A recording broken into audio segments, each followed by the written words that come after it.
মাদক ব্যবসা নিয়ন্ত্রণ ও পাওনা টাকা চাইতে গিয়ে যুবক খুন।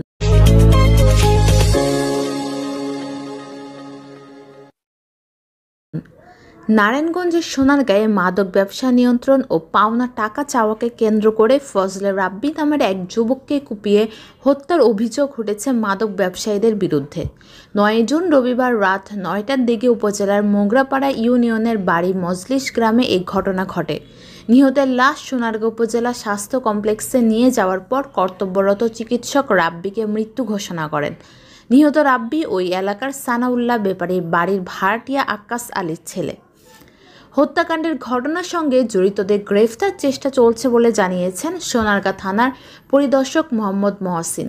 এই ঘটনায় শাহ আলম নামের আরও একজন আহত হয়েছেন। হত্যাকাণ্ডের ঘটনায় মামলার প্রস্তুতি চলছে এবং অপরাধীদের গ্রেফতারে পুলিশ কাজ করছে বলেও জানান তিনি।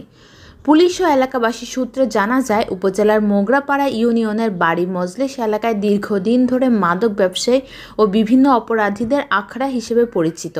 সেখানে মাদক বিক্রি থেকে শুরু করে বিভিন্ন ধরনের অপরাধমূলক কর্মকাণ্ড সংঘটিত হয়ে থাকে। রবিবার রাত 10টার দিকে শাহ আলম নামে পুলিশ সোর্স নিহত রাব্বিকে ডেকে নিয়ে যায় বাড়ি মজলিস এলাকায়। আগে থেকে উৎপেতে থাকা সন্ত্রাসী ও চিহ্নিত মাদক ব্যবসায়ী অতু ও বরিশাল্লা শান্তর নেতৃত্বে মিন্টু সহ 5 থেকে 6 জনের একটি দল রাব্বি ও শাহ আলমের উপর হামলা চালিয়ে কুপিয়ে আহত করে পালিয়ে যায়। ঘটনার পর স্থানীয়রা আহতদের সোনারগাঁ উপজেলা স্বাস্থ্য কমপ্লেক্সে নিয়ে গেলে কর্তব্যরত চিকিৎসক রাব্বিকে মৃত ঘোষণা করেন। এছাড়াও শাহ আলমকে প্রাথমিক চিকিৎসা দেওয়া হয়েছে। নিহতের মা শাহানারা বেগম জানান, পুলিশের সোর্স শাহ আলম তার ছেলে রাব্বিকে ডেকে নিয়ে যায়। পরবর্তীতে তাকে কুপিয়ে হত্যা করা হয়েছে বলে জানান। হাসপাতালে এসে রাব্বির লাশ দেখতে পান তারা। তার মায়ের দাবি, পরিকল্পিতভাবে মাদক ব্যবসায়ীরা তার ছেলেকে হত্যা করেছে। এই হত্যাকাণ্ডে জড়িতদের গ্রেফতার ও দৃষ্টান্তমূলক শাস্তি দাবি করেন। আহত পুলিশের সোর্স শাহ আলম বলেন, নিহত রাব্বি ও সে একে অপরের বন্ধু। রাতে দুজন মিলে বাড়ি মজলিস এলাকায় গেলে র্যাবের ক্রসফায়ারে নিহত সন্ত্রাসী গিট্টু হৃদয়ের সহযোগী অতুর নেতৃত্বে মিন্টু সহ কয়েকজন তাদের কুপিয়ে আহত করে পালিয়ে যায়। হাসপাতালে নেওয়ার পর রাব্বি মারা যায়। জানা গেছে, মাদক ব্যবসা নিয়ন্ত্রণ নিয়ে অতু ও রাব্বির মধ্যে কয়েকদিন ধরে দ্বন্দ্ব চলছে।